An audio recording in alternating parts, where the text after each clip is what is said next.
Segala sesuatu yang bernyawa pasti akan mati, demikian petikan ayat Al-Quran.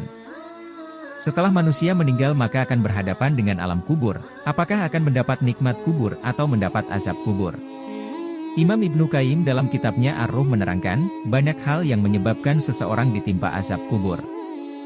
Secara umum manusia diazab karena kejahilan mereka terhadap Allah, tidak melaksanakan perintahnya dan melanggar larangannya. Allah tidak akan mengazab ruh yang mengenalinya, mencintainya, melaksanakan perintahnya dan menjauhi larangannya. Barang siapa yang menjadikan Allah marah dan murka, lalu dia tidak bertaubat dan mati dalam keadaan demikian, maka dia akan mendapatkan azab di alam barzah sesuai dengan kemurkaan Allah. Ar-Ruh 1. Kekafiran dan kesyirikan. Allah Subhanahu wa Ta'ala berfirman, bagaimana azab yang menimpa Fir'aun dan bala tentaranya. Dan Fir'aun beserta kaumnya dikepung oleh azab yang amat buruk. Kepada mereka dinampakkan neraka pada pagi dan petang, dan pada hari terjadinya kiamat, lalu diperintahkan pada malaikat. Masukkanlah Fir'aun dan kaumnya ke dalam azab yang sangat keras. Quran Surat Ghafir ayat 45-46. 2. Manusia munafik.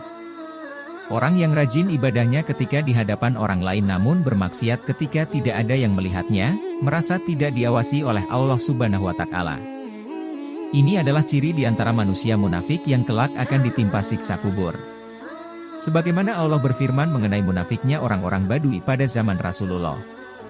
3. Tidak menjaga diri dari air kencing. Tidak menjaga diri ketika buang air kecil dianggap perkara yang sepele. Namun sebenarnya perkara ini termasuk ke dalam dosa besar. Air kencing termasuk najis, maka tubuh, pakaian atau bagian yang terkena air kencing harus dibersihkan atau disucikan.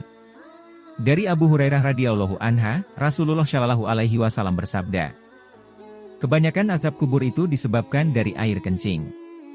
Hadis riwayat Ahmad. 4. Gibah dan mengadu domba. Yang sering dilakukan dan menyebabkan azab kubur adalah gibah dan adu domba. Rasulullah Shallallahu Alaihi Wasallam bersabda, gibah adalah menyebutkan mengenai saudaramu dengan hal-hal yang tidak ia sukai. Hadis riwayat Muslim. Adapun bentuk siksaan bagi pelaku gibah sungguh mengerikan, maka hendaknya menjadi renungan bagi yang masih gemar melakukannya. 5. Meratapi jenazah. Berhati-hatilah meratapi jenazah, ratapan yang berlebihan menjadikan si mayit akan ditimpa azab.